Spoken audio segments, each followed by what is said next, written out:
ഏറെ ആദരണീയരായ സത്യവിശ്വാസികളെ, വിശ്വാസിനികളെ,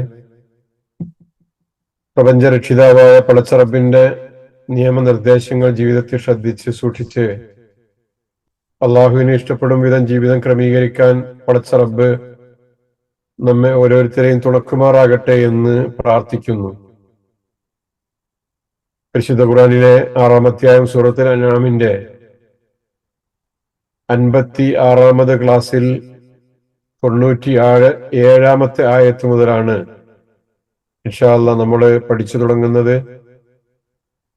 ആയത്തിലേക്ക് പ്രവേശിക്കുകയാണ്. അള്ളാഹു അറിയാനും മനസ്സിലാക്കാനും കാര്യങ്ങളെ ഉൾക്കൊള്ളാനും റബ്ബ് നമ്മെ ഓരോരുത്തരെയും അനുഗ്രഹിക്കുമാറാകട്ടെ എന്ന് ദുആ ചെയ്യുന്നു. وهو الذي جعل لكم النجوم لتهتدوا بها في ظلمات البر والبحر قد فصلنا الآيات لقوم يعلمون وهو الذي جعل لكم النجوم لتهتدوا بها في ظلمات البر والبحر قد فصلنا الآيات لقوم يعلمون വഹുവ അവനാണ് അല്ലദീ അഥവാ ജഅല ഉണ്ടാക്കിയിരിക്കുന്നു, ആക്കിയിരിക്കുന്നു, ലക്കും നിങ്ങൾക്ക്, അന്നുജൂമ നക്ഷത്രങ്ങളെ, ലി തഹ്തദു ബിഹ അത് മുഖേന വഴി അറിയാൻ, ലി തഹ്തദു ബിഹ അത് മുഖേന വഴി അറിയാൻ, ഫീ ളുലുമാത്തിൽ ബർരി വൽ ബഹർ ബഹറിലെയും കടലിലെയും ബർറിലെയും കരയിലെയും, ളുലുമാത്തുകളിൽ നിന്ന്, ലലാമുകളിൽ നിന്ന്, ഇരുട്ടുകളിൽ അന്ധകാരങ്ങളിൽ നിന്ന് വഴിയറിയാൻ നിങ്ങൾക്ക് അവൻ നക്ഷത്രങ്ങൾ സൗകര്യപ്പെടുത്തി തന്നിരിക്കുന്നു. ടോർച്ചില്ലാത്ത, വെളിച്ചമില്ലാത്ത, വൈദ്യുതിയില്ലാത്ത, അല്ലെങ്കിൽ ടോർച്ച് വെളിച്ചം നഷ്ടപ്പെട്ടു പോയ, കരണ്ട് പോയ, മറ്റേതെങ്കിലും തരത്തിൽ വെളിച്ചമില്ലാത്ത സന്ദർഭങ്ങളിൽ നിങ്ങൾക്ക് ഇക്കാലഘട്ടങ്ങളിലും പഴയ കാലഘട്ടങ്ങളിൽ അങ്ങനെയൊന്നും സൗകര്യമില്ലാതിരുന്ന, വടക്ക് നോക്കി യന്ത്രമോ ദിശ അറിയാനുള്ള സംവിധാനങ്ങളോ മനുഷ്യന് ഗൂഗിൾ മാപ്പുകളോ മറ്റു സൗകര്യങ്ങളോ ഒന്നുമില്ലാത്ത കാലഘട്ടങ്ങളിൽ, അല്ലെങ്കിൽ അങ്ങനെ പലതിന്റെയും സഹായത്താൽ ആണ് അവയൊക്കെ വർക്ക് ചെയ്യുന്നത്. അപ്പൊ അതൊക്കെ നഷ്ടപ്പെട്ടാൽ പിന്നീട് മനുഷ്യന് ഉള്ള, അവന് വഴിയറിയാനുള്ള, രാത്രികാലങ്ങളിൽ അന്ധകാരങ്ങളിൽ മനുഷ്യന് വഴിയറിയാനുള്ള ഒരു മാർഗമാണ് നക്ഷത്രങ്ങൾ. ആ നക്ഷത്രങ്ങളെ തന്റെ വലതോ ഇടതോ തന്റെ മുന്നിലോ പിന്നിലോ ഒക്കെയുള്ള ഏതെങ്കിലും നക്ഷത്രങ്ങളെ അതിനെ മാർഗദർശിയാക്കിക്കൊണ്ട് മനുഷ്യന് സഞ്ചരിക്കാൻ സാധിക്കുന്നു. ആ നിലക്ക് നക്ഷത്രങ്ങളെ നിങ്ങൾക്ക് ഉപകാരപ്പെടുത്തിയിരിക്കുന്നു. യഥാർത്ഥത്തിൽ നക്ഷത്രങ്ങൾ ഇതിനാണോ?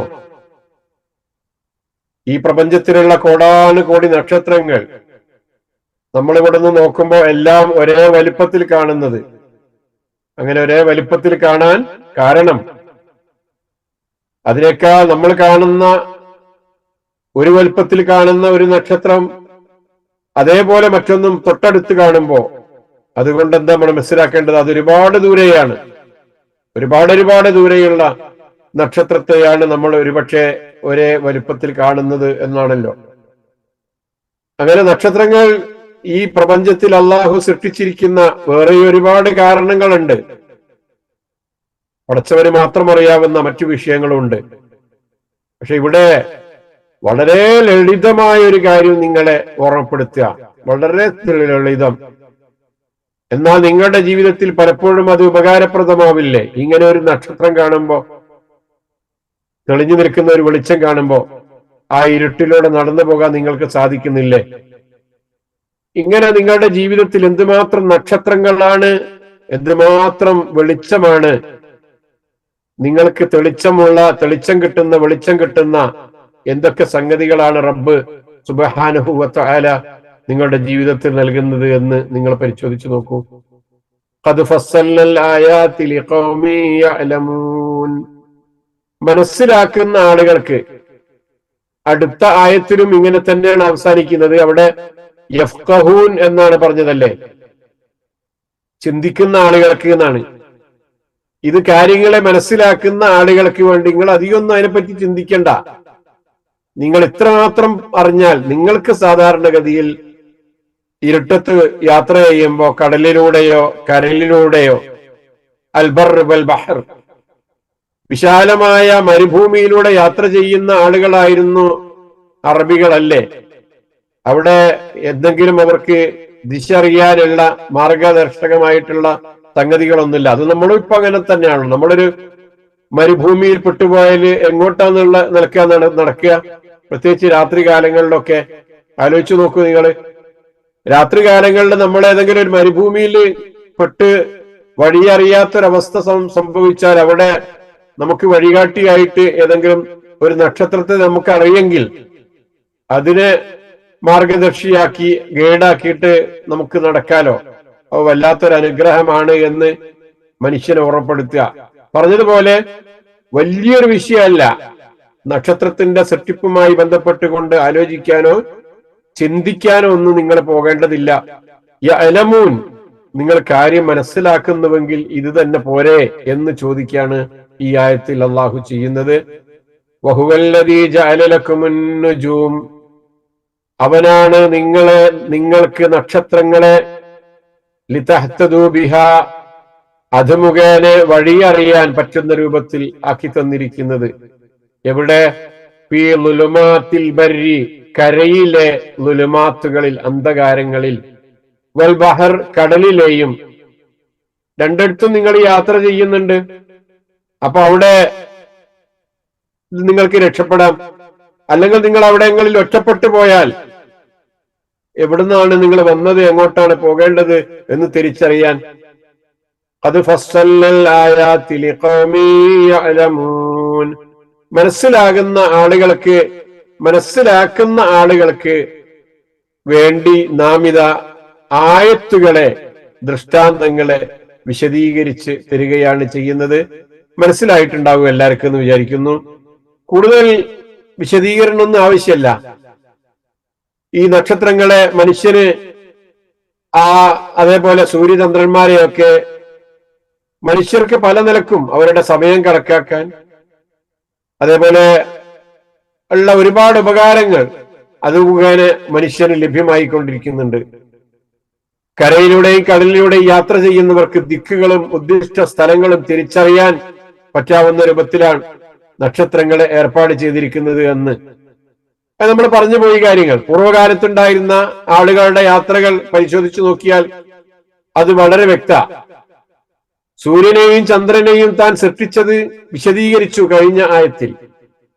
ഇനിയിവിടെ നക്ഷത്രങ്ങളുടെ ദൗത്യം എന്താണ് എന്ന് വിശദീകരിച്ച് വരികയാണ് ചെയ്യുന്നത്. കരയിലെയും കടലിലെയും അന്ധകാരങ്ങളിൽ നയിക്കാൻ ഈ ആകാശത്ത് കാണുന്ന, അങ്ങ് ദൂരെ കാണുന്ന, മനുഷ്യന് നോക്കത്താത്ത ദൂരത്ത് കാണുന്ന, ഒരുപാട് കിലോമീറ്ററുകൾ അകലെ കാണുന്ന ആ നക്ഷത്രങ്ങൾ മനുഷ്യരെ നിങ്ങൾക്ക് ഉപകാരപ്പെടുന്നു. ഒരു നക്ഷത്രത്തോട് അടുക്കാൻ നിങ്ങൾക്ക് സാധ്യമല്ല. അതിൽപ്പെട്ടൊരു നക്ഷത്രമാണ് സൂര്യൻ എന്ന് പറയുന്നത്. നക്ഷത്രങ്ങളിൽപ്പെട്ട ഒരു നക്ഷത്രമാണ് സൂര്യൻ എന്ന് പറയുന്നത്. അതിനേക്കാളൊക്കെ 10 മടങ്ങ് കിലോമീറ്ററുകൾ അകലെയുള്ള ആ നക്ഷത്രങ്ങൾ പക്ഷെ നിങ്ങൾക്ക് ഉപകാരപ്പെടുന്നത് ഇങ്ങനെയാണല്ലോ. നിങ്ങൾ മാനത്ത് വിതറിയിട്ട ആ നക്ഷത്രങ്ങൾ, ആ ആകാശത്തിന് എന്തൊരു ഭംഗിയാണ്. അത് നിങ്ങൾക്ക് നിങ്ങളുടെ രാത്രിയിൽ അത് പ്രകാശിച്ചു നിൽക്കുമ്പോ നിങ്ങൾക്ക് വഴികാട്ടാൻ ഉപകാരപ്പെടുന്നില്ലേ? രാത്രിയായാൽ എല്ലാ സംഗതികളും ഉറങ്ങും, അല്ലെങ്കിൽ നിശബ്ദമാകും. നിങ്ങൾക്ക് ശബ്ദം കേട്ട ഭാഗത്തേക്ക് പോകാൻ കഴിയില്ല. നിങ്ങൾക്ക് ആ നിലക്ക് പല നിലക്കും രക്ഷപ്പെടാനുള്ള വഴിയുണ്ടാവില്ല. അവിടെയാണ് മനുഷ്യരെ നിങ്ങളെ നിരീക്ഷിച്ചുകൊണ്ടിരിക്കുന്ന ആ നക്ഷത്രങ്ങൾ മാനത്ത് തെളിഞ്ഞു കാണുന്നത്. ലോകത്തെല്ലാം ഉറങ്ങുമ്പോ, എല്ലാം നിശബ്ദമാകുമ്പോ, ശാന്തമാകുമ്പോ നിങ്ങൾക്ക് വെളിച്ചമായി മാർഗദർശനമായി ആ നക്ഷത്രങ്ങൾ മാനത്ത് നിങ്ങൾ കാണുന്നത് എന്തുമാത്രം സന്തോഷകരമാണ്. പ്രത്യേകിച്ച് നിങ്ങൾ കപ്പലുകളിൽ സഞ്ചരിക്കുന്നവരാണെങ്കിൽ, പൈക്കപ്പലുകളിലും പഴയകാലത്തുള്ള ആ സൗകര്യങ്ങളൊക്കെ ഉപയോഗപ്പെടുത്തുന്ന ആളുകളോടാണ് പ്രത്യേകിച്ച് ഇവിടെ സൂചിപ്പിക്കുന്നത് എന്നാണ് പറയാനുള്ളത്. ഈ നക്ഷത്രങ്ങൾ കരയുടെയും കടലിന്റെയും ഇരുട്ടിൽ നമ്മെ നയിക്കാൻ മാത്രം നിശ്ചയിക്കപ്പെട്ടവയാണോ? അല്ല. അങ്ങനെയാണെങ്കിൽ അവയെല്ലാം വലുപ്പത്തിൽ തുല്യമാകേണ്ടിയിരുന്നു. നേരത്തെ നമ്മൾ സൂചിപ്പിച്ചതുപോലെ നമ്മൾ ഒരേ വലുപ്പത്തിൽ കാണുന്ന ഈ നക്ഷത്രങ്ങൾ യഥാർത്ഥത്തിൽ ഒന്നിനേക്കാൾ 10 മടങ്ങ് വലിപ്പം മറ്റൊന്നിനുണ്ടാകും. കാരണം അത് നമ്മൾ കാണുന്നതിനേക്കാൾ എത്രയോ അകലത്തിലാണ് അവയുള്ളത്. അതുകൊണ്ടാണ് തൊട്ടടുത്ത് കാണുന്ന നക്ഷത്രത്തിന്റെ അതേ വലിപ്പത്തിൽ തന്നെ വളരെ ദൂരെയുള്ള നക്ഷത്രത്തെയും നമ്മൾ കാണുന്നത് അതേ വലിപ്പത്തിൽ തന്നെ കാണുന്നത് എന്നൊക്കെ നമുക്കറിയാം. ഖുർആൻ പല നിലക്ക് ഇതിനെ പറഞ്ഞു. അലാമാത്തിൻ വബിന്നജ്മി ഹും യഹ്തദൂൻ. നിങ്ങൾക്ക് വഴി കണ്ടെത്തുവാൻ വേണ്ടി നദികളും പാതകളും അവൻ ഏർപ്പെടുത്തി.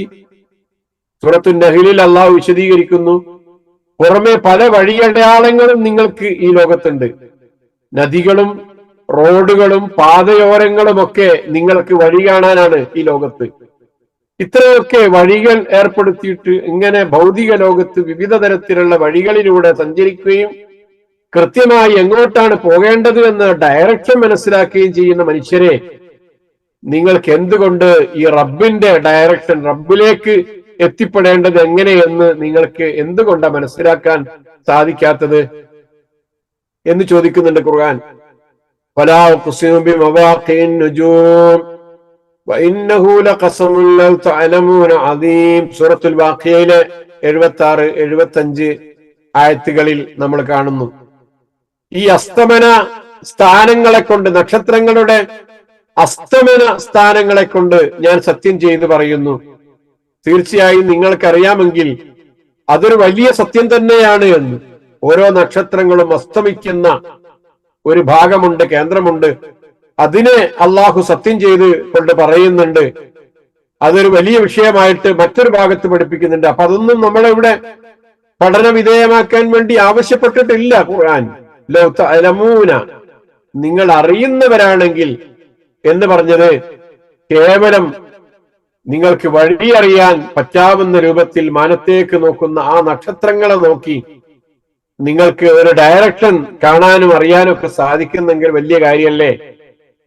നക്ഷത്രങ്ങളെ സംബന്ധിച്ച് വേറെയും ഒരുപാട് സംസാരിച്ചിട്ടുണ്ട്, നമ്മൾ അങ്ങോട്ട് പോകുന്നില്ല. അതിന്റെ മറ്റു ലക്ഷ്യങ്ങളെ സംബന്ധിച്ചൊക്കെ വിശദീകരിച്ചിട്ടുണ്ട്. ഇന്നാ സയ്യന്ന സമാഅ ദുനിയ ബിസീനത്തിനിൽ കവാകിബ് വഹിഫ്ളൻ മിൻ കുല്ലി ശൈത്താനിൻ മാരിദ് ലാ യസ്മഊന ഇലൽ മലഇല്ല അലാ വയഖ്ദഫൂന മിൻ കുല്ലി ജാനിബ് ദുഹൂറൻ വലഹും അദാബുൻ വാസിബ് ഇല്ലാ മൻ ഖതിഫൽ ഖത്ഫത ഫഅത്ബാഹു ശിഹാബുൻ സാഖിബ്. തീർച്ചയായും അടുത്തുള്ള ആകാശത്തെ നാം നക്ഷത്രാലങ്കാരത്താൽ മോടി പിടിപ്പിച്ചിരിക്കുന്നു. അപ്പോ നക്ഷത്രങ്ങളുടെ വേറൊരു ഉപകാരം മനസ്സിലായല്ലോ. എന്താണ്? ആകാശങ്ങൾക്ക് അലങ്കാരമാണ്, സയ്യന്ന, സീനത്താണ്. ആകാശത്തേക്ക് നോക്കുമ്പോ നിങ്ങളുടെ മുകളിൽ കാണുന്ന ആ ആകാശത്ത് കോടിക്കണക്കിന് നക്ഷത്രങ്ങളെ നിങ്ങൾ കാണുമ്പോ മുറ്റത്ത് മുല്ല വിതറിയതുപോലെ ഏറെ കണ്ണിന് ആനന്ദകരമായ തരത്തിലുള്ള ആ ആകാശത്ത് അലങ്കരിച്ചിരിക്കുന്ന കാഴ്ച എത്രമാത്രം ഭംഗിയുള്ളതാ. വേറെന്താ? ധിക്കാരിയായ ഏത് പിശാചിൽ നിന്നും അതിനെ സുരക്ഷിതമാക്കുകയും ചെയ്തിരിക്കുന്നു.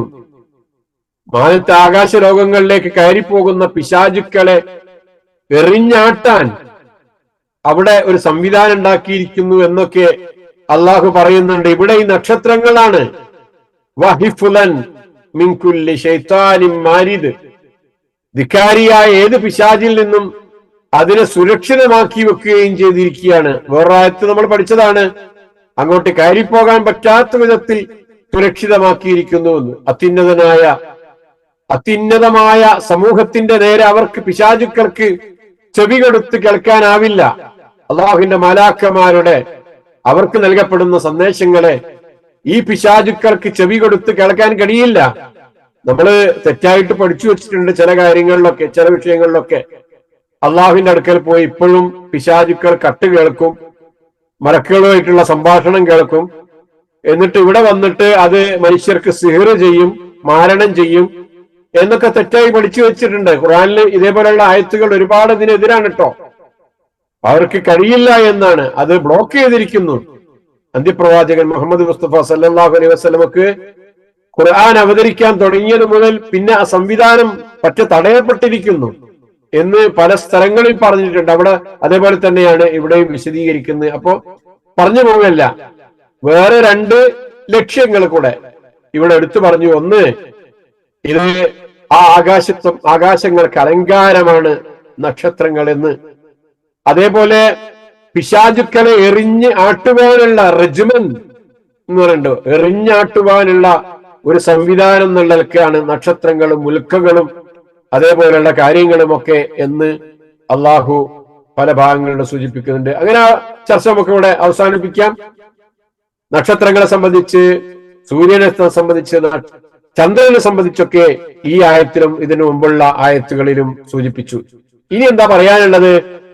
നിങ്ങൾ പുറത്തേക്കൊന്നും നോക്കണ്ട, ആകാശത്തേക്ക് നോക്കണ്ട, മുകളിലോട്ട് നോക്കണ്ട, താഴേക്ക് നോക്കണ്ട, നിങ്ങൾ നിങ്ങളിലേക്ക് തന്നെ നോക്കൂ. ഇതാണ് 98-ാമത്തെ ആയത്തിൽ അള്ളാഹു പറയുന്നത്. വഹുവല്ലദീ അൻശാകും മിൻ നഫ്സിൻ വാഹിദ ഫമുസ്തഖറുൻ വമുസ്തൗദഅ ഖദ് ഫസ്സൽനൽ ആയാതി ലിഖൗമി യഫ്ഖഹൂൻ. കഴിഞ്ഞ ആയത്തിൽ എന്താ പറഞ്ഞത്? യഅലമൂൻ. ഈ പ്രപഞ്ചത്തിലെ വലിയ സൃഷ്ടിജാലങ്ങളെ, കോടാനുകോടി എണ്ണമുള്ള നക്ഷത്രങ്ങളെ സംബന്ധിച്ച് പറഞ്ഞപ്പോ നിങ്ങൾ ഗ്രഹിക്കാൻ, നിങ്ങൾക്ക് ഇൽമുണ്ടാകാൻ, നിങ്ങൾ ആ കാര്യം മനസ്സിലാക്കാൻ എന്ന് പറഞ്ഞ് ഇവിടെ യഫ്ഖഹൂ എന്നാണ്. കാര്യങ്ങൾ കൂടുതൽ ഗ്രഹിക്കുന്ന ആളുകൾക്ക് പറയുന്ന സംഗതി പേരാണത്.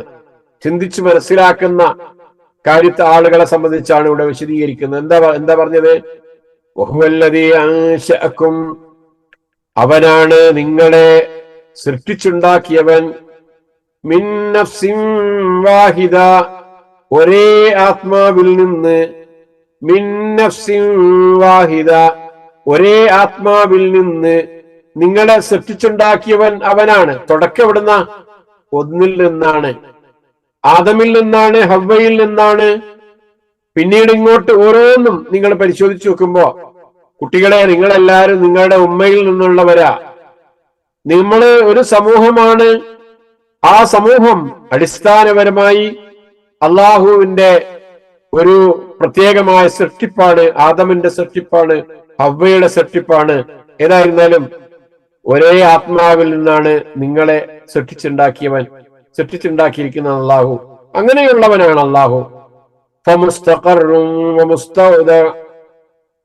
സ്ഥിര സങ്കേതവും, മുസ്തഖറുൻ, നിങ്ങൾക്ക് സ്ഥിരമായിട്ടുള്ള ഒരു സങ്കേതമുണ്ട്. സൂക്ഷിപ്പ് കേന്ദ്രവും ഉണ്ട്. സ്ഥിരമായിട്ടുള്ള ഒരു സങ്കേതമുണ്ട്, സൂക്ഷിച്ചു വെക്കുന്ന മറ്റൊരു കേന്ദ്രമുണ്ട്. നിങ്ങൾ സ്ഥിരമായിട്ട് കുറെ കാലമായിട്ട് ഒരു സ്ഥലത്തായിരുന്നു, പിന്നീട് നിങ്ങളെ കൊണ്ടുപോയി സൂക്ഷിച്ചു വെക്കുന്ന വേറൊരു സ്ഥലമുണ്ട്. നിങ്ങൾ സ്ഥിരമായിട്ട് എവിടെയായിരുന്നു? നിങ്ങളുടെ മാതാവിന്റെ ഗർഭാശയത്തിലായിരുന്നു കുറെ കാലം. അവിടുന്ന് അതുമല്ല, അതിന്റെ മുമ്പ് നിങ്ങളുടെ മാതാപിതാക്കളുടെ ശരീരത്തിൽ അരിഞ്ഞു കിടക്കുന്ന ആ രക്തത്തിലുള്ള ചെറിയ ചില ബിന്ദുക്കളിലായിരുന്നു, ചെറിയ ചെറിയ കണികളിലായിരുന്നു നിങ്ങൾ. അവിടെയായിരുന്നു നിങ്ങളുടെ മുസ്തഖർ വമുസ്തൗദ. പിന്നീട് നിങ്ങളെ കൊണ്ടുപോയി സൂക്ഷിച്ചു വെക്കുന്ന ഒരു സ്ഥലമുണ്ട്. നിങ്ങളുടെ ജഡം കൊണ്ടുപോയി, ശരീരം കൊണ്ടുപോയി മണ്ണിൽ കൊണ്ടുപോയി സൂക്ഷിക്കാം. നിങ്ങളുടെ റൂഹ് കൊണ്ടുപോയി ഒരിക്കലും നഷ്ടപ്പെടാത്ത, ഒരു ജീവിയും വന്ന് തിന്നുകളയാത്ത, ദ്രവിച്ചു പോകാത്ത വേറെ സ്ഥലത്തേക്ക് കൊണ്ടുപോയി സൂക്ഷിക്കും. ഒന്നുകിൽ ഇല്ലിയീനിൽ, അല്ലെങ്കിൽ മറ്റേതെങ്കിലും സ്ഥലങ്ങളിൽ, അങ്ങനെ ഏതെങ്കിലും ഭാഗങ്ങളിൽ കൊണ്ടുപോയി നിങ്ങളുടെ റൂഹുകൾ സൂക്ഷിക്കും. അങ്ങനെ സൂക്ഷിക്കപ്പെടുന്ന കേന്ദ്രങ്ങളുണ്ട്. അത് ഫസ്സൽനൽ ആയാത്ത് ലിഖൗമി യഫ്ഖഹൂൻ. കാര്യം ഗ്രഹിക്കുന്ന ആളുകൾക്ക് വേണ്ടി ഇതാ ഇവിടെയും നാം ആയത്തുകൾ വിശദീകരിച്ചതാണ്. എന്താ നേരത്തെ പറഞ്ഞ ആയത്ത്? ദൃഷ്ടാന്തം എന്താണ്? കോടാനുകോടി നക്ഷത്രങ്ങൾ ഇല്ലേ? അതാണ് ദൃഷ്ടാന്തങ്ങൾ എന്ന് പറഞ്ഞത്. ഇവിടെ എന്താ ദൃഷ്ടാന്തമായി പറഞ്ഞത്, ആയത്തുകളായി പറഞ്ഞത്? അൽ ആയാത്ത്. എന്താണ് ആയത്തുകൾ? മനുഷ്യരെ നിങ്ങളുടെ സൃഷ്ടിപ്പാണ്, മനുഷ്യരെ നിങ്ങളുടെ സ്വന്തം ശരീരമാണ്, മനുഷ്യരെ നിങ്ങളുടെ സൃഷ്ടിപ്പുമായി ബന്ധപ്പെട്ട ആ നിസ്സാരമായ കാര്യങ്ങളാണ്. പിന്നെ ഇന്ദ്രിയ തുള്ളികൾ, ബീജം, ആ കണികകൾ, അങ്ങനെ നിങ്ങൾ വളർന്നുണ്ടാകുന്ന ഓരോരോ സംഗതികളും അതൊക്കെയാണ് നിങ്ങൾ ഇവിടെ പഠന വിധേയമാക്കേണ്ടത് എന്ന് മനുഷ്യരെ പഠിപ്പിക്കുക. അപ്പൊ ചുരുക്കത്തിൽ അള്ളാഹു ഇതുവരെ നമ്മളോട് സംസാരിച്ചത് വിത്തുകളെ പിളർക്കുന്നത്, സൂര്യനെയും ചന്ദ്രനെയും നക്ഷത്രങ്ങളെയും ഒക്കെ കുറിച്ചാണ് ഇവിടെ പറഞ്ഞിരിക്കുന്നത്. ഇവയെല്ലാം നമുക്ക് ചുറ്റുമുള്ള കാര്യങ്ങളാണ്. ഇവിടെ മറ്റൊരു പിളർപ്പിനെ സംബന്ധിച്ച്, മനുഷ്യനുണ്ടാകുന്ന മറ്റൊരു അവസ്ഥയെ സംബന്ധിച്ച്, മനുഷ്യനുണ്ടാകുന്ന കാര്യത്തെ സംബന്ധിച്ച് ഇവിടെ അള്ളാഹു സൂചിപ്പിക്കുക. ചുറ്റുമുള്ള കാര്യങ്ങളിലേക്ക് നിങ്ങൾ കണ്ണുകൾ നീട്ടേണ്ട കാര്യമില്ല. നിങ്ങൾ നിങ്ങളിലേക്ക് തന്നെ ഒതുങ്ങി നിങ്ങളെ തന്നെ ശ്രദ്ധിച്ച് നിങ്ങളെ തന്നെ നിങ്ങളൊന്ന് സൂക്ഷിച്ചു നോക്കൂ. നിങ്ങളുടെ കൈയും കാലും, നിങ്ങളുടെ ശരീരത്തിലുള്ള ഓരോ അവയവങ്ങളും, അതിന്റെ വലിപ്പവും ചെറുപ്പവും അതിന്റെ ചലനവും അതിന്റെ ഓരോ സംഗതികളും എടുത്ത് നിങ്ങൾ പരിശോധിച്ചു നോക്കൂ എന്നാണ് ഇവിടെ അള്ളാഹു സൂചിപ്പിക്കുന്നത്.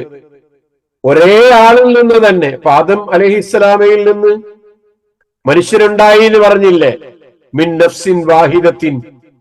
അങ്ങനെയാണെങ്കിൽ നിങ്ങൾ ഈ പ്രപഞ്ചത്തിൽ കാണുന്ന പല വസ്തുക്കളെ പോലെ ഒരേ അച്ചിലുണ്ടാക്കുന്ന സാധനം അതേ ഗുണത്തോടുകൂടി, അതേ വലിപ്പത്തിൽ, അതേ സ്വഭാവത്തിലാണ് സൃഷ്ടിക്കപ്പെടുന്നത്, ഉണ്ടാക്കപ്പെടുന്നത്. എന്നാൽ ആദമിൽ നിന്ന്, ഹവ്വായിൽ നിന്ന്, അല്ലെങ്കിൽ സ്വന്തം മാതാപിതാക്കളിൽ നിന്ന് ജനിക്കുന്ന മക്കൾ ഓരോരുത്തരും ഓരോ രൂപത്തിലാ.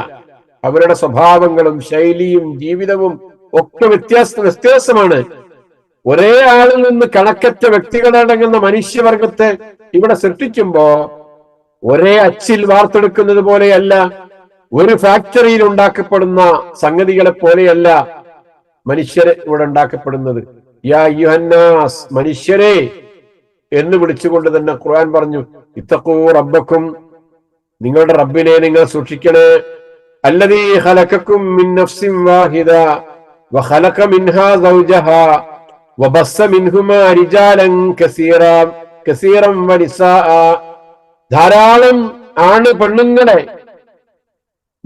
ഈ ഭൂമുഖത്ത് വിതരപ്പെടാൻ ഇടയ വിധത്തിൽ നിങ്ങളെ ഒരാണിൽ നിന്ന്, ഒരു പെണ്ണിൽ നിന്ന്, ഒരു നഫ്സിൽ നിന്ന് സൃഷ്ടിച്ച ആ റബ്ബിനെ നിങ്ങൾ ഒന്ന് ഓർത്തൂടെ? അവനെ നിങ്ങൾക്കൊന്ന് സൂക്ഷിച്ചൂടെ, ശ്രദ്ധിച്ചൂടെ? ഒരൊറ്റ സത്തയിൽ നിന്ന് തന്നെ നിങ്ങളെ സൃഷ്ടിച്ചുണ്ടാക്കിയവനല്ലേ അവൻ? അതിൽ നിന്ന് തന്നെയല്ലേ അവൻ അതിന്റെ ഇണയെയും ഉണ്ടാക്കിയത്? അവളോടൊത്ത് അവൻ സമാധാനം ഇടാൻ വേണ്ടി എന്ന് ഒക്കെ പറയുന്ന വേറെ ആയത്തുകൾ ഉണ്ട്. അവിടെയും ഒക്കെ ഹുവല്ലദീ ഖലഖക്കും മിൻ നഫ്സിൻ വാഹിദ വജഅല മിൻഹാ സൗജഹാ ലിയസ്കുന ഇലൈഹാ. അവളോടൊത്ത് അവന് സമാധാനം കിട്ടാൻ വേണ്ടി ആദം അലൈഹിസ്സലാമയുടെയും ഹവ്വ ബീവി റളിയല്ലാഹു അൻഹായുടെയും ഒക്കെ കഥകൾ എടുത്തു പറഞ്ഞിട്ട് ഖുർആൻ ഇങ്ങനെയാണ് സൂചിപ്പിക്കുന്നത് എന്ന് പറയാ. അപ്പോ മനുഷ്യൻ ആലോചിക്കാം, തന്റെ സ്വന്തത്തെ സംബന്ധിച്ച് എവിടെയായിരുന്നു താൻ? എവിടെയായിരുന്നു നീ? നേരത്തെ ഉണ്ടായിരുന്ന നിന്റെ അവസ്ഥ എന്താണ്? തങ്ങുന്ന ഇടമുണ്ടായിരുന്നില്ലേ? തങ്ങിയ ഇടമുണ്ടായിരുന്നില്ല? നീ എവിടെ ഉണ്ടായിരുന്നു? എവിടെയായിരുന്നു ഇക്കാലഘട്ടം ഇതുവരേക്കും? ഇനി നിന്നെ സൂക്ഷിക്കുന്ന വേറൊരു ഇടമുണ്ട്. ഓരോ വ്യക്തിയും ബീജാവസ്ഥയിൽ അവരുടെ മാതാപിതാക്കളുടെ ശരീരാംശമെന്നോണം കുറെ കാലം അവരിൽ തങ്ങി നിന്നു. അനന്തരം മാതാവിന്റെ ഗർഭാശയത്തിൽ കുറെ കാലം തങ്ങി. അവിടുന്ന് പുറത്തേക്ക് വന്ന് തൊട്ടിലിൽ കുറെ കാലം കിടന്നു. അവിടുന്ന് വന്ന് അവന്റെ വീട്ടിൽ തന്നെ പുറത്തേക്ക് പോകാൻ പറ്റാത്ത അവസ്ഥയിൽ അവിടെ തന്നെ കുറെ കാലം കഴിഞ്ഞുകൂടി. പിന്നെ കയ്യും കാലും ഒക്കെ അനങ്ങാൻ തുടങ്ങിയ സ്വയം അനക്കാൻ സാധിച്ച കാലഘട്ടത്തിലാ നീ പുറത്തേക്ക് പോകുന്നത്. നീ നിന്റെ സ്വന്തം ഇടങ്ങൾ തേടിപ്പോകുന്നത്. ഇനി നീ നേരത്തെ ഉണ്ടായിരുന്ന നീ തങ്ങിയ ഇടത്താളമം പോലെ നിന്നെ കൊണ്ടുപോയി സൂക്ഷിക്കുന്ന വേറെ ഇടവും നിന്നെ സംബന്ധിച്ചിടത്തോളം ഉണ്ട് എന്ന് മനുഷ്യരെ ഓർമ്മപ്പെടുത്താണ് എന്ന് പറയുമ്പോ ഇവിടെ മനുഷ്യരൂപം കൊണ്ട് ഒരുപാട് ദശാമാറ്റങ്ങൾക്ക് തരണം ചെയ്ത് അവസാനം മനുഷ്യന്റെ ഒരു രൂപം കൊണ്ട് പുറത്തേക്ക് വന്ന നിനക്കിനി ജീവിതത്തിൽ എന്തൊക്കെ നേരിടാനുണ്ടെന്നറിയോ? നീ എവിടൊക്കെ പോയിട്ട് താമസിക്കേണ്ടതുണ്ടെന്നറിയോ? ഖബറിൽ സൂക്ഷിക്കും, ബർസഖിയായ ലോകത്ത് നീ കഴിയേണ്ടി വരും, അവിടെ നിന്ന് നീ വേറൊരു താവളത്തിലേക്ക് മഹ്ശറയിലേക്ക് പോകേണ്ടി വരും, അവിടെ നിന്ന് അവസാനമായി നിന്നെ കൊണ്ടുപോയി അത്യന്തികമായി അങ്ങോട്ടും ഇങ്ങോട്ടും മാറ്റമില്ലാതെ സൂക്ഷിക്കുന്ന ഒരു ലോകത്തേക്ക് നീ പോകും. സ്വർഗലോകത്തേക്കോ നരകലോകത്തേക്കോ ഒക്കെ നീ പോകുന്ന അവസ്ഥകൾ ഉണ്ടാകും എന്ന് പറയാ. മനുഷ്യന്റെ കാര്യം മാത്രമൊന്നല്ലോ. നമ്മൾ പഠിച്ചിട്ടുണ്ട് സൂറത്തുൽ അൻആമിലെ 67-ാമത്തെ ആയത്ത് നമ്മൾ പഠിച്ചു പോയതാ. ലികുല്ലി നബഇൻ മുസ്തഖറൻ വസൗഫ തഅലമൂൻ. എല്ലാ ഓരോ വർത്തമാനത്തിനും അത് തങ്ങി നിൽക്കുന്ന സ്ഥലമുണ്ട്. വസൗഫ തഅലമൂൻ, പിന്നീട് നിങ്ങൾ അറിയും. ഓരോ വർത്തമാനങ്ങളും അവിടെയും ഇവിടെയൊക്കെ ആയിട്ട് തങ്ങി നിൽക്കുന്നുണ്ട്. പല ഭാഗങ്ങളിലും അത് ഇങ്ങനെ തങ്ങി നിൽക്കുന്നുണ്ട്. നിങ്ങൾ പിന്നീട് അറിയും. മനുഷ്യനെ അത് ശേഖരിച്ചുകൊണ്ട് പിന്നീട് ഉപയോഗപ്പെടുത്താൻ പറ്റാവുന്ന രൂപത്തിൽ പല കാര്യങ്ങളും അങ്ങനെ സംഭവിക്കുന്നത് പോലെ. അല്ലെങ്കിൽ മനുഷ്യരെ വെറുതെ അല്ല കാര്യങ്ങൾ അള്ളാഹു പറയുന്നത്. ആ പറയുന്ന സംഗതികൾ അതൊക്കെ സംഭവിക്കുന്ന ഒരു സംഗതിയുണ്ട്, ഒരു സ്ഥലമുണ്ട്, ഒരു കാലഘട്ടമുണ്ട്. പടച്ചോൻ എന്തെങ്കിലും പറഞ്ഞിട്ടുണ്ടെങ്കിൽ അതൊക്കെ നടക്കുക തന്നെ ചെയ്യുന്നതാണ്. അത് സംഭവിക്കുന്ന ഒരു സ്ഥലമുണ്ട്, താവളമുണ്ട്. ഇവിടെ സംഭവിച്ചോളണമെന്നില്ല, വേറെ ഏതോ നാട്ടിലേക്ക് സംഭവിക്കുക, ഇന്നുണ്ടായിക്കൊള്ളണമെന്നില്ല, അടുത്ത ഏതെങ്കിലും ദിവസങ്ങളിലായിരിക്കാം അത് സംഭവിക്കുന്നത്. പടച്ചവന്റെ വാക്കുകളാണ്.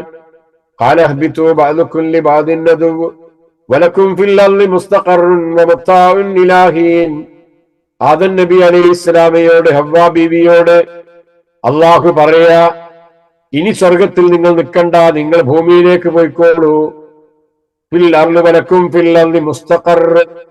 ആ ഭൂമിയിൽ നിങ്ങൾക്ക് അവിടെ താവളുണ്ട്, നിങ്ങൾക്ക് തങ്ങാനുള്ള സൗകര്യങ്ങൾ അവിടെ ഉണ്ട് എന്നവരെ പറയുമ്പോ ഒരു മനുഷ്യന് താമസിക്കാനുള്ള വീടുണ്ട്, ഇടമുണ്ട്, സൗകര്യമുണ്ട്, കാലഘട്ടമുണ്ട്, ഒരു നിശ്ചിത കാലഘട്ടം. അതിനെയാണ് മുസ്തഖർ എന്ന് സൂചിപ്പിച്ചത്.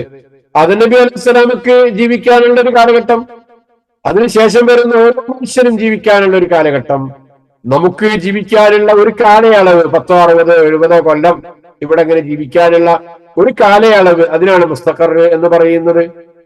അല്ലെങ്കിൽ മനുഷ്യകുലത്തിന് മൊത്തത്തിൽ ഇവിടെ താമസിക്കാനുള്ള ഇടം നൽകി. അതേപോലെ അവർക്കെല്ലാവർക്കും താമസിക്കാനുള്ള ഒരു കാലഘട്ടവും നൽകിയിട്ടുണ്ട്. അത് കഴിഞ്ഞാൽ പിന്നീട് അടുത്ത താവളത്തിലേക്ക് പോകണം, അടുത്ത കേന്ദ്രത്തിലേക്ക് പോകണം.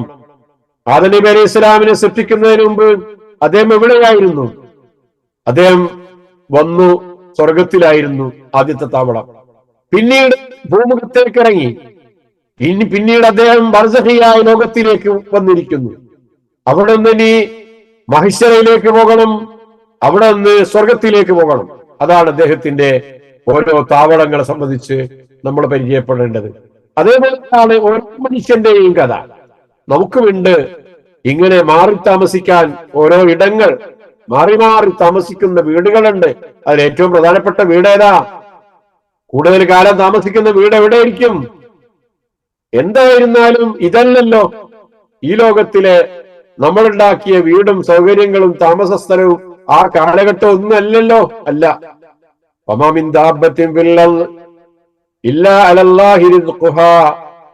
ഭൂമിയിൽ എന്തൊക്കെ ജീവജാലങ്ങളുണ്ടോ അവക്കൊക്കെ ഭക്ഷണം നൽകേണ്ടത് പടച്ചോന്റെ ഉത്തരവാദിത്തമാണ്. അവക്കെല്ലാം അല്ലാഹു അന്നം നൽകിക്കൊണ്ടിരിക്കുകയും ചെയ്യുന്നു. ഇവിടെ മൃഗങ്ങളുണ്ട്, ചെറിയ ജീവികളുണ്ട്, മറ്റു ജന്തുജാലങ്ങളുണ്ട്, ഇഴജന്തുക്കളുണ്ട്, പറവകളുണ്ട്, അങ്ങനെ പലതുമുണ്ട്. അവയുടെ ഒക്കെ റിസ്ക് അള്ളാഹുവിന്റെ അടുക്കലാട്ടോ. അള്ളാഹു ഏറ്റിട്ടുണ്ട് കേട്ടോ. വയഅലമു മുസ്തഖറഹാ വമുസ്തൗദഹാ കുല്ലും ഫീ കിതാബിൻ മുബീൻ. അതെവിടെയാണ് താമസിക്കുന്നത്, എങ്ങോട്ടാണ് പോകുന്നത്, ഇന്നലെ രാത്രി ഏതു മാളത്തിലായിരുന്നു, ഇന്ന് എങ്ങോട്ടാണ് പോകുന്നത്, എവിടെയാണ് അത് ചെന്ന് താമസിക്കുന്നത്, എവിടെയാണ് പിന്നീട് അത് ചേക്കേറേണ്ടത് എന്നൊക്കെ പടച്ചവൻ അറിയാം. ദേശാടന പക്ഷികൾ ഒരു രാജ്യത്ത് എത്ര കാലം താമസിക്കണം, മറ്റൊരു രാജ്യത്തേക്ക് ചെന്ന് എത്ര കാലമാണ് അവർ താമസിക്കേണ്ടത്, അതൊക്കെ പടച്ചവൻ അറിയാം. അവന്റെ കണക്കിലുണ്ട്. ഓരോരുത്തരും താമസിക്കുന്നത് അങ്ങനെയുള്ള ദേശാടന പക്ഷികളും അതേപോലെ സഞ്ചാരികളായിട്ടുള്ള മൃഗങ്ങളും ഒക്കെ താമസിക്കുന്നത് ഒരു ഭാഗത്ത് കുറച്ചു കാലം മാത്രമായിരിക്കും. കൃത്യമായി ഒരേ കൂട്ടിൽ തന്നെ എല്ലാ കാലവും കഴിയുന്ന കിളികളും ജീവജാലങ്ങളും വളരെ വിരളാണ്. ഒന്ന് പൊളിഞ്ഞാൽ മറ്റൊരു വീടുണ്ടാക്കി മറ്റൊരു സ്ഥലത്തേക്കാണ് അവർ മാറി താമസിക്കുന്നത്. മനുഷ്യരെ പാടുണ്ട്, വെറുതെ പറയല്ല. വശംസു തജ്രീ ലിമുസ്തഖറിൻ ലഹാ, സൂര്യൻ സഞ്ചരിച്ചുകൊണ്ടിരിക്കുന്നുണ്ട്. ലിമുസ്തഖറിൻ ലഹാ, അതിന് നിശ്ചയിച്ച ഒരു താവളത്തിലേക്കാണ്. എവിടെയോ ചെന്നത് അവസാനിക്കുന്ന അത് ചെന്നെത്തിപ്പെടുന്ന ഒരു കേന്ദ്രമുണ്ട്. ആ കേന്ദ്രത്തിലേക്ക് അത് ചെന്നും. അസ്ഹാബുൽ ജന്നത്തി യൗമഇദിൻ ഖൈറും മുസ്തഖറ വഅഹ്സനു മഖീല. നമ്മൾ നേരത്തെ പറഞ്ഞു, സ്വർഗത്തിലെ ആളുകളുണ്ടല്ലോ, അവരവിടെ കഴിയുന്നത്, അവർക്ക് കിട്ടിയ ആ ഇടം എന്ന് പറയുന്നത് ഖൈറും മുസ്തഖറിന്റെ എത്ര നല്ല താവളമാണ്, എത്ര നല്ല ഉറപ്പുള്ള കേന്ദ്രാന്നറിയോ. അനങ്ങണ്ട പിന്നെ അവിടുന്ന് ആരും പിടിച്ച് എഴുന്നേൽപ്പിക്കില്ല, ആരും പോകാൻ പറയില്ല, ഒന്നുകൊണ്ട് പ്രയാസപ്പെടണ്ട. അത്ര സ്ഥിരതയുള്ളതാണ്, ഉറപ്പുള്ള താമസ സ്ഥലമാണ്. ആരും പുറത്താക്കാൻ, ഒരു കരി നിയമവും കൊണ്ടുവരാൻ ഒരു അഹങ്കാരിക്കും അവിടെ സാധ്യമല്ല. ആരും പുറത്താക്കില്ല. എന്തെങ്കിലും പൗരത്വ നിയമങ്ങളോ മറ്റേതെങ്കിലും ഭേദഗതികളോ കൊണ്ടുവന്ന് പുറത്താക്കാനുള്ള അധികാരം ഒരാൾക്കും ഇല്ലാത്ത വിധത്തിൽ ആ സ്വർഗീയ ലോകം അത്രയും സുരക്ഷിതമാണ്, കൃത്യമാണ്, ഉറപ്പുള്ളതാണ്, കൃത്യമായ താമസമാണ്, താവളമാണ് എന്നൊക്കെ സൂറത്തുൽ ഫുർഖാനിലും അള്ളാഹു പറയുന്നുണ്ട്. ഇങ്ങനെ കുറെ ഉണ്ട്, കുറച്ച് മാത്രം നിങ്ങളെ കേൾപ്പിച്ചെന്ന് മാത്രം. ഓരോന്നും എടുത്തു പരിശോധിച്ച് നോക്കിയ ജീവജാലങ്ങളെ, ഇവിടെ പ്രപഞ്ചത്തിലുള്ള മറ്റ് പടച്ചവന്റെ സംവിധാനങ്ങളെ, മനുഷ്യരെ എല്ലാവരെയും എടുത്തു പരിശോധിച്ചു നോക്കുമ്പോ ഇങ്ങനെ കുറച്ചു കാലം തങ്ങി നിന്ന ഒരു കേന്ദ്രം, പിന്നീട് മാറി താമസിക്കുന്ന വേറൊരു താവളം, അവിടെ നിന്ന് പിന്നെ വീണ്ടും യാത്ര ചെയ്തു പോകുന്ന വേറൊരു താവളം, അങ്ങനെ മനുഷ്യരെ സംബന്ധിച്ചിടത്തോളം വ്യത്യസ്തമാണ് കാര്യങ്ങൾ എന്ന് പഠിപ്പിക്കുകയാണ് ചെയ്യുന്നത്. നമ്മുടെ അടുത്ത ആയത്ത് വളരെ വലിയൊരായത്തും ഒരുപാട് ആശയങ്ങൾ ഉൾക്കൊള്ളുന്ന ഒരുപാട് സംഗതികൾ പറയേണ്ട വിഷയമായതുകൊണ്ട് അങ്ങോട്ട് പോകാൻ പറ്റൂല എന്നാണ് തോന്നുന്നത്. വഹുവല്ലദീ അൻസല മിനസ്സമാഇ മാഅൻ ഫഅഖ്റജ്നാ ബിഹി നബാത കുല്ലി ശൈഇൻ ഫഅഖ്റജ്നാ മിൻഹു ഖദിറാ നുഖ്രിജു മിൻഹു ഹബ്ബൻ മുതറാകിബാ വമിനൻ നഖ്ലി മിൻ തൽഇഹാ ഖിൻവാനുൻ ദാനിയ وجنات من عناب والزيتون والرمان مشتبها وغير متشابه انظروا إلى ثمره إذا أثمر وينعه إن في ذلك لآيات لقوم يؤمنون. ഈ ആയത്തിന്റെ അർത്ഥം നിങ്ങൾ കുറെ പ്രാവശ്യം ഇരുന്നൊന്ന് വായിച്ചു നോക്കുക. വിശദീകരണമൊക്കെ വായിക്കാൻ പറ്റുകയാണെങ്കിൽ അതൊക്കെ നിങ്ങളൊന്ന് വായിക്കുക, പഠിക്കുക. എന്നിട്ട് അടുത്ത ആഴ്ചയിലേക്ക് റെഡിയായി വന്നാല് കൂടുതൽ മനസ്സിലാക്കാൻ പറ്റും. നമുക്ക് ആയത്ത് അടുത്ത ആഴ്ചയിൽ തന്നെ തീർക്കാൻ പറ്റും. അടുത്ത ആഴ്ച എന്ന് പറയുമ്പോൾ പെരുന്നാളായിരിക്കും തോന്നുന്നു. അടുത്ത ആഴ്ച നമുക്ക് ഇൻഷാ അല്ലാഹ് ക്ലാസ് ഉണ്ടാവില്ല. അത് കഴിഞ്ഞിട്ടുള്ള ആഴ്ചയിലായിരിക്കും നമ്മുടെ ക്ലാസ് ഉണ്ടാകുക. ക്ലാസിന്റെ രൂപവും ശൈലിയും ഒക്കെ വേറെ മറ്റൊരു രൂപത്തിൽ നമ്മൾ കൊണ്ടുവരാനുള്ള ശ്രമങ്ങളിലും പഠനങ്ങളിലും ആണ്. ഇൻഷാ അല്ലാഹ് നിങ്ങൾ പ്രാർത്ഥിക്കുക. നമ്മൾ ആ പ്രൊജക്ട് പൂർത്തിയായി കഴിഞ്ഞാൽ നമ്മൾ ആ നിലക്കാണ് ക്ലാസ് മുന്നോട്ട് കൊണ്ടുപോവുക. ഏതായിരുന്നാലും ഈ അള്ളാഹു അനുഗ്രഹിക്കുമാറാകട്ടെ. നമ്മൾ കേട്ടതും അറിഞ്ഞതുമായ കാര്യങ്ങൾ നമ്മുടെ ജീവിതത്തിൽ പുലർത്തി ജീവിക്കാൻ അള്ളാഹു നമ്മെ ഓരോരുത്തരെയും തുണക്കുമാറാകട്ടെ എന്ന് പ്രാർത്ഥിക്കുകയാണ്. നമ്മുടെ രാജ്യത്ത് ഒരുപാട് മാറ്റങ്ങൾ, നമ്മുടെ പ്രാർത്ഥനകളൊക്കെ ഫലമായി നമ്മുടെ തെരഞ്ഞെടുപ്പൊക്കെ കഴിഞ്ഞപ്പോൾ ഒരുപാട് മാറ്റങ്ങൾ രാജ്യത്ത് ഉണ്ടായിട്ടുണ്ട്. പ്രാർത്ഥന നിർത്താനായിട്ടില്ല. നമ്മൾ ഇനിയും ശാന്ത ഗംഭീരമായ പഴയ കാലങ്ങളിലൊക്കെ ഉള്ളതുപോലെയുള്ള ഏറ്റവും നല്ല അവസ്ഥ ഉണ്ടായിത്തീരുന്നതിനും അഹങ്കാരികളും അധർമ്മികളും അതേപോലെ ഉള്ള അക്രമകാരികളുമായ ഭരണാധികാരികളിൽ നിന്ന് അവരുടെ തരത്തിലുള്ള ഇടപെടലുകളിൽ നിന്ന് നമ്മുടെ രാജ്യത്തെ മോചിപ്പിക്കാൻ വേണ്ടി ഉള്ള പ്രാർത്ഥനകൾ ഉൾപ്പെടുത്തണം. ബലിപെരുന്നാളിന്റെ ആ ദിനങ്ങളിലൂടെ കടന്നു പോകുമ്പോൾ പ്രത്യേകം പ്രാർത്ഥിക്കുക. നമ്മുടെ കൂട്ടത്തിൽ നിന്ന് ഹജ്ജിന് പോയിട്ടുള്ള നമ്മുടെ ഉമ്മമാരും ഉപ്പമാരും അതേപോലെ സഹോദരി സഹോദരങ്ങളും മറ്റും പലരും ഉണ്ട്. എല്ലാവർക്കും വേണ്ടി നമ്മൾ ദുആ ചെയ്യുക. അള്ളാഹു അവർക്ക് ആരോഗ്യത്തോടുകൂടി ഹജ്ജ് കർമ്മം നിർവഹിക്കാനും ഞങ്ങളുടെയൊക്കെ തിരിച്ചു വരാനുള്ള തൗഫീഖ് നീ നൽകി അനുഗ്രഹിക്കുമാറാകണേ. അള്ളാഹുവെ, ഈ പുണ്യമായ ദിവസങ്ങളുടെ ഏറ്റവും പ്രധാനപ്പെട്ട ദിവസങ്ങളാണ്. നമ്മൾ എന്ത് ചെയ്താലും എന്ത് പറഞ്ഞാലും എന്തൊക്കെ നന്മകൾ ചെയ്താലും ഒക്കെ ഏറ്റവും വലിയ പ്രവർത്തനങ്ങളാണ് എന്നാണ് അള്ളാഹുവിന്റെ പ്രവാചകൻ സല്ലല്ലാഹു അലൈഹി വസല്ലം പഠിപ്പിച്ചിരിക്കുന്നത്. ആ നിലക്ക് നമ്മൾ നമസ്കരിക്കുമ്പോൾ, സുന്നത്ത് നമസ്കരിക്കുമ്പോൾ, നമ്മൾ ദുആ ചെയ്യുമ്പോൾ, നമ്മൾ ധർമ്മം ചെയ്യുമ്പോൾ, നമ്മൾ നല്ലത് പറയുമ്പോൾ, നമ്മൾ ഖുർആൻ പഠിക്കുമ്പോൾ ഒക്കെ നമ്മൾ ആലോചിക്കേണ്ട സംഗതികൾ എന്ന് പറഞ്ഞത് വളരെ പ്രധാനപ്പെട്ട 10 ദിവസങ്ങൾ, 10 അല്ല 13 ദിവസങ്ങൾ, 1 മുതൽ 13 വരെയുള്ള ഒരു ഹദീസിൽ 10ഉം പിന്നെ അയ്യാമത്തെ ശരീക്കിന്റെ 11, 12, 13 ദിവസങ്ങൾ കൂടി പറഞ്ഞിരിക്കുന്നു. അതില് 4 ദിവസങ്ങൾ, അവസാനത്തെ 4 ദിവസങ്ങൾ നിങ്ങൾ തീറ്റിയുടെയും കുടിയുടെയും ദിക്റിന്റെയും ദിവസങ്ങളാണ് എന്നാണ് പറഞ്ഞത്. അള്ളാഹുവിന് തക്ബീർ പറയേണ്ട ചെയ്യേണ്ട ദിവസങ്ങൾ എന്നുള്ളൊക്കെ ആ ദിവസവും പ്രാധാന്യം അറിയിക്കുന്നതാണ്. അപ്പൊ അങ്ങനെയുള്ള ദിവസങ്ങളിലൂടെ കടന്നു പോകുമ്പോൾ നമ്മൾ എന്ത് നന്മയും ഒന്നും നിസ്സാരമായി കാണേണ്ട, ചെറുതോ വലുതോ ആകട്ടെ, എന്തെങ്കിലുമൊക്കെ നമ്മൾ നിരന്തരമായിട്ട് ചെയ്ത് ഈ നീയത്തോടു കൂടിയിട്ട് നമ്മൾ ചെയ്ത് പറഞ്ഞ് കൊണ്ടിരിക്കുക. അള്ളാഹു നമുക്ക് അങ്ങനെ ചെയ്യാനും പറയാനും നന്മ പ്രവർത്തിക്കാനുള്ള അതിനുള്ള തൗഫീഖ് അള്ളാഹു നൽകി നമ്മെ ഓരോരുത്തരെയും അനുഗ്രഹിക്കുമാറാകട്ടെ. നമ്മുടെ കുടുംബത്തിൽ അള്ളാഹു സമാധാനം നൽകുമാറാകട്ടെ, ശാന്തത നൽകുമാറാകട്ടെ. നമ്മുടെ കുട്ടികൾക്ക് അവരുടെ വിദ്യാഭ്യാസവും അവരുടെ ജീവിതവും അവരുടെ മറ്റെല്ലാ കാര്യങ്ങളും അള്ളാഹു എളുപ്പമാക്കി കൊടുക്കുമാറാകട്ടെ. എല്ലാവിധ പരീക്ഷണങ്ങളിൽ നിന്നും അള്ളാഹു നമ്മെ കാത്ത് രക്ഷിക്കുമാറാകട്ടെ. പടച്ചവനെ, ഈ മഹത്തായ പുണ്യദിനങ്ങളിലൂടെ കടന്നു പോകുമ്പോൾ നല്ല നന്മകൾ ചെയ്തുകൊണ്ട് മുന്നേറാൻ ഞങ്ങളെ നീ സഹായിക്കുമാറാകണേ.